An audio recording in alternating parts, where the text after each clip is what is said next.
So, good evening, everyone.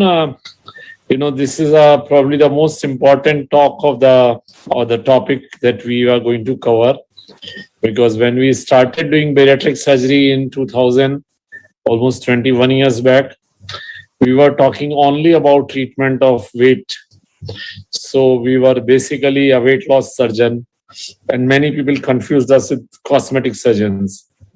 But somewhere in 2004, studies started appearing saying that bariatric surgery individually and directly treat diabetes. And initially, there was a lot of disbelief about it, because everybody thought that how can you claim that diabetes can be surgically treated, because for generations it has been only medically managed. And thus, this has been a major transformation. And now so much evidence has come that people have accepted, physicians have accepted, American Diabetes Association has accepted that diabetes can be surgically treated. And there are various guidelines and indications that I'm going to talk in a short time of 5 to 7 minutes with you. And Dr. Rushin has very nicely briefed us about various mechanisms and how bariatric surgery works in terms of diabetes control. So, important thing to realize is that diabetes is not only a lifestyle problem; it's a lifelong problem. And that is how people used to say that diabetes is a Raj Rog. Once you have a diabetes, you always have diabetes. And gradually, all patients end up having more and more medicines. And despite that, almost 56% of patients worldwide remain uncontrolled diabetics, even though there are so many good medicines.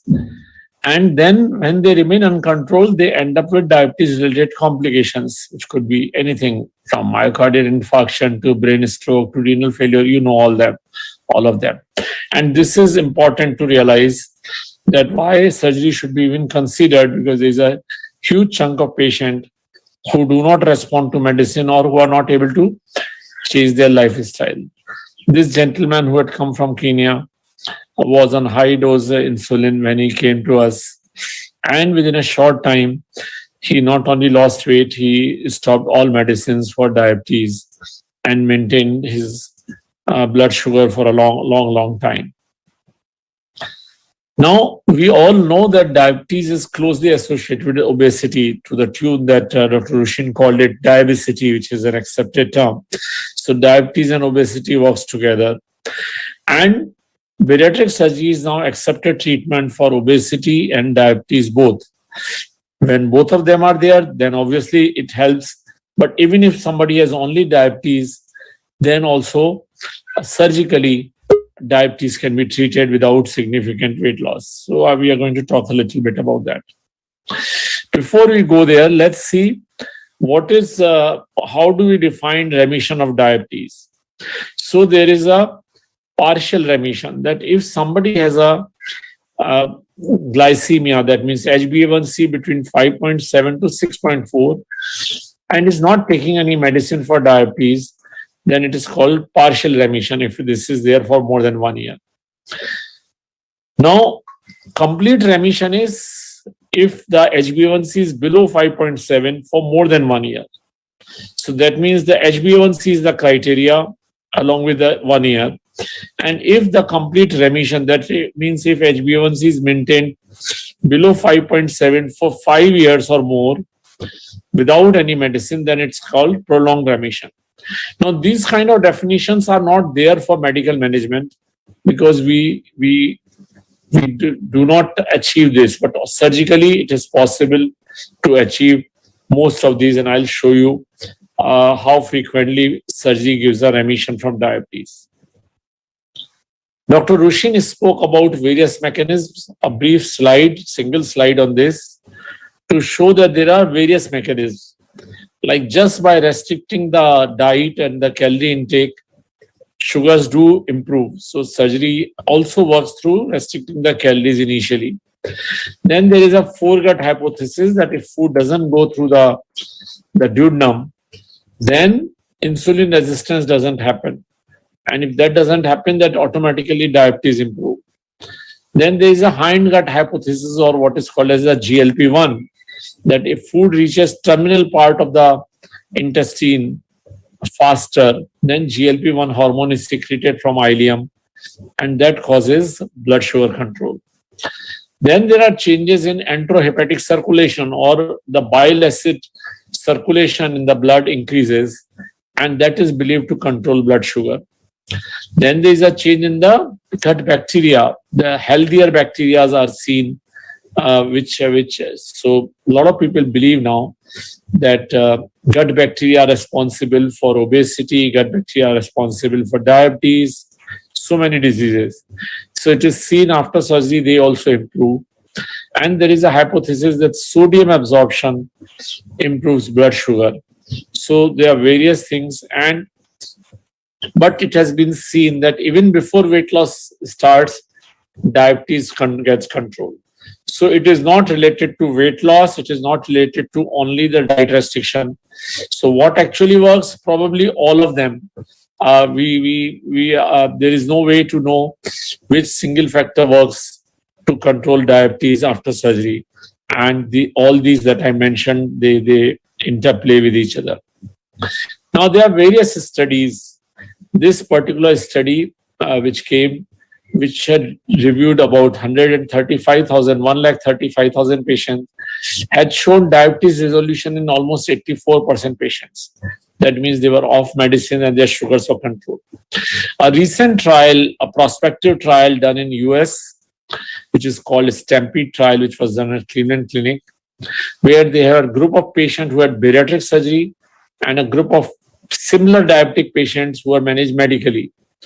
And they found that after 5 years of starting these therapies, the patients who had a surgery, their HbA1c came down by 2.1% versus those who were on medical management, where it went down by only 0.3%. A very significant, clinically significant outcome of bariatric surgery in terms of diabetes control.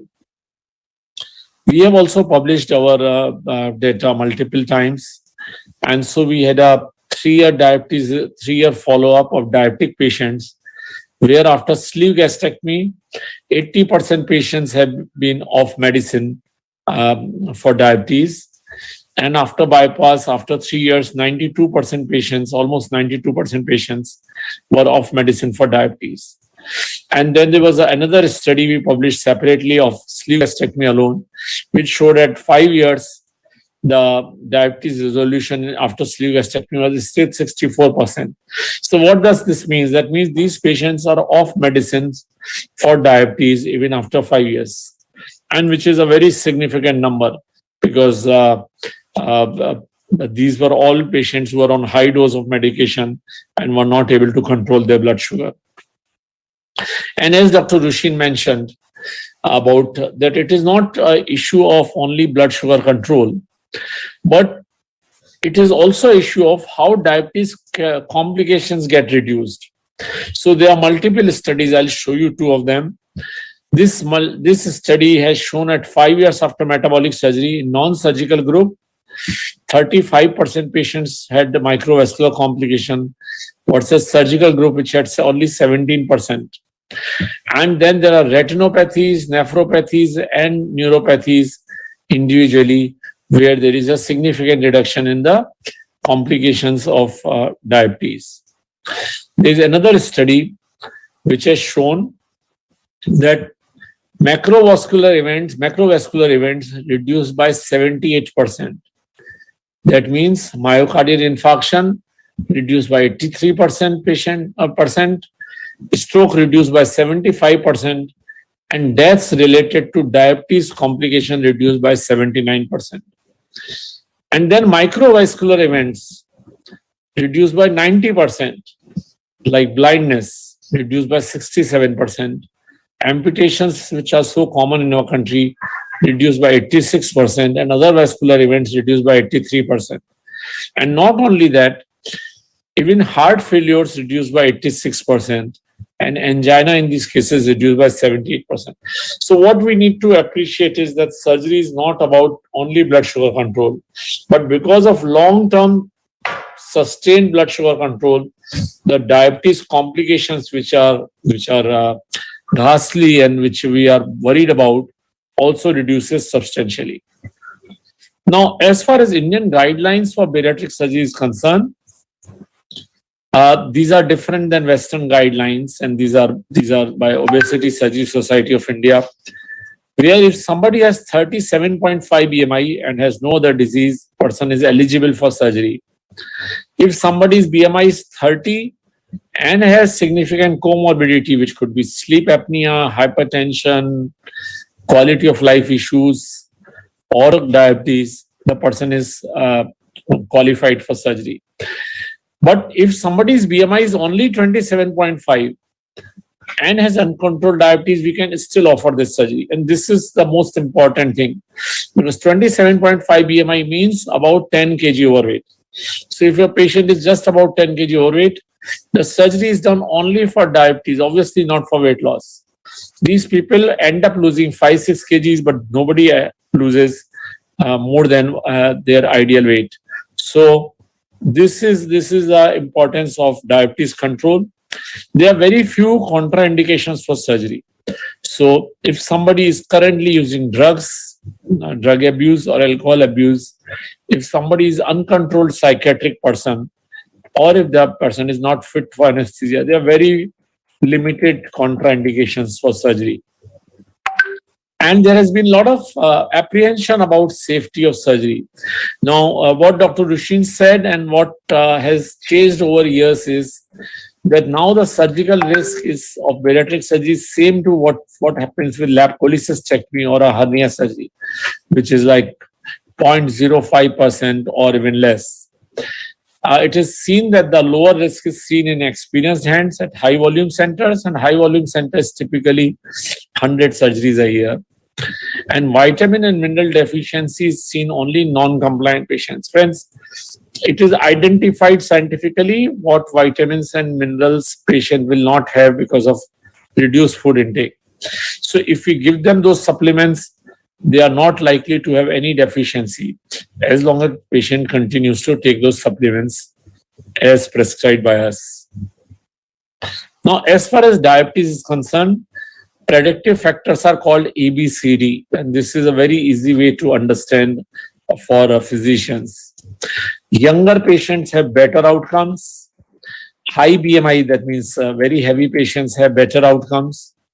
Patients with C-peptide, fasting C-peptide of more than 3 have better outcomes. That means their pancreatic beta cells are working better. And duration, those who have diabetes for short duration will have better outcomes. So this is exactly what Dr. Rushin was saying. Send them early when they're young because they have better results. But let's look at this lady who was 62-year-old when we operated her a few years back. She was diabetic for 25 years, so duration was long. She was on insulin for 10 years. You see about 56 units of insulin. And still her fasting and PP sugars were very high. We offered her surgery in January 18. On the second day of surgery, we had to stop the insulin because sugars went down. And obviously she lost some weight and sugars are under control, maybe with 1 tablet or 2 tablets of metformin a day now. But that is not the issue. The issue is that her sugar that got controlled and HbA1c came below 7 within 3 months' time. And now, how does diabetes improves? So generally, insulin gets discontinued within a week of surgery, and oral medications in most of the patients stop within 1 to 3 months of surgery. And this is important because you can tell your patients how it is likely to improve in them. Now, how do you assess a patient's suitability for surgery? So one is you can get anti-GAD antibodies done, serum anti-GAD antibodies, and they should be negative. So if they are positive, then patient is probably a type 1 diabetes and should not be offered surgery. Fasting C-peptide should be done, and it should be more than one. This is to assess pancreatic beta cell mass. Higher the C-peptide, better the outcomes. You can do a OGTT with C-peptide to assess responsiveness of beta cells, or you can do a HOMA index. And it's very easy to measure HOMA index because you just need a value of fasting insulin, fasting glucose, and divide it by 405. So if it is more than 3 to 5, then the insulin resistance is moderate. And if it is more than 5, then insulin resistance is severe. More severe the insulin resistance, better the surgical outcome. So, beyond diabetes, let me tell you, bariatric surgery improves cardiovascular risk reduces it by 30%. We have already discussed about diabetes complications. It reduces risk of breast and endometrial cancers. It reverses fatty livers and NAFLD and NASH and even fibrosis in 65% patients. And women with PCOD, the hormone normalizes and fertility improves in almost 100% patients. Those who are on CPAP for sleep apnea, they are off CPAP in almost 93% patients. So bariatric surgery has multiple benefits, and realizing this, central government approved these surgeries for reimbursement of their employees and their families in 2013. Most large corporates in India and in multinationals pay their employees for this surgery for many years. And all insurance companies, Indian insurance companies from October to 2020 are paying for the bariatric surgeries. So friends, there are now financial issues are really not a big problem. Metabolic surgery is a tool for diabetes control for both physicians and patients, because if you have patients who are not getting control with medicine or are not able to change the lifestyle, bariatric surgery or metabolic surgery can be offered to them. And there is enough evidence to say that these surgeries are safe, efficacious, they reduce complications. And in patients who are long-term diabetic, like this lady I showed you, may require 1 or 2 tablets, but the main part is that they will remain under control. So it's not necessary that we offer this surgery only to youngsters. Even senior people can be offered this surgery. Long-term standing people can be offered surgery. Look at this gentleman who again came from Kenya. He was diabetic, obstructive sleep apnea, severe joint pains, lost almost 75 kgs, half of his weight. And these are the kind of support group meetings that are organized to help our patients understand what we expect from them, and also to support them to make them realize how to maintain their weight and diabetes in long term. So thank you very much for your patient hearing. I'll be happy to answer questions that you can send to Dr. Unnati or you can directly ask. Thank you so much. Thank you, Dr. Raman, for that wonderful talk. And the questions have started coming up. So I'll just start reading out the questions to you. Sure. The first question is that how are specific bariatric procedures chosen for a patient? Are there criteria for performing a bariatric surgery? So this has 2 questions. One is, are there criteria for performing bariatric surgery? Yes, them. For diabetic patients, 27.5 BMI is Indian criteria. We can offer them standard bariatric surgeries. Above 30 BMI, if they have other diseases, we can offer them bariatric surgery. And even if they have no disease, then above 35 BMI, we can offer them a bariatric surgery. As far as how do we choose the procedure, there are no standard guidelines to that extent about which procedure to be chosen. No, there are no guidelines worldwide. But in my own practice, what we do is if somebody has diabetes of a long term, maybe 10 years or more, or if somebody is on insulin for 4 years or more, I prefer to do a gastric bypass. Below that, I will offer them a sleeve gastrectomy. But it's ultimately patient's choice, because gastric bypass in long run definitely has better outcomes for diabetes than sleeve, marginally better, but it is there. And in patients who have acidity or reflux disease, we offer only gastric bypass because in sleeve patients, sleeve is not desirable in these patients. Dr. Unnati? Yeah, thank you so much, Dr. Raman. I'll just read out the next question to you in a second. Yeah. So the next question that we have is, what all post-surgical changes a diabetic patient could expect in different surgeries like gastric banding, the Roux-en-Y gastric bypass, and bilio-pancreatic diversion? So, Dr. Unnati, gastric bends are no more done. Gastric bends, we have done lots of them between 2000 to 2004, but then it was realized they are not effective either for weight or for diabetes, and they are practically discontinued. So let's not discuss gastric band. Similarly, biliopancreatic diversions are not done in our country because they are malabsorptive procedures and they are done in Western countries because they are consuming very high amount of proteins through meats. So in our country, we are doing mostly either sleeve gastrectomy or a type of gastric bypass. And what kind of changes one can expect is that within few days, within a day or two, patient's insulin is discontinued. And obviously it is discontinued because sugars become normal. Nobody will discontinue that. So insulin is discontinued very early. Tablets get discontinued within a month's time, most of the time. And their sugar remains within normal limits, fasting PP or HbA1c, for years together. And we know that if sugars remain under control for 1 year, it has major impact on complications.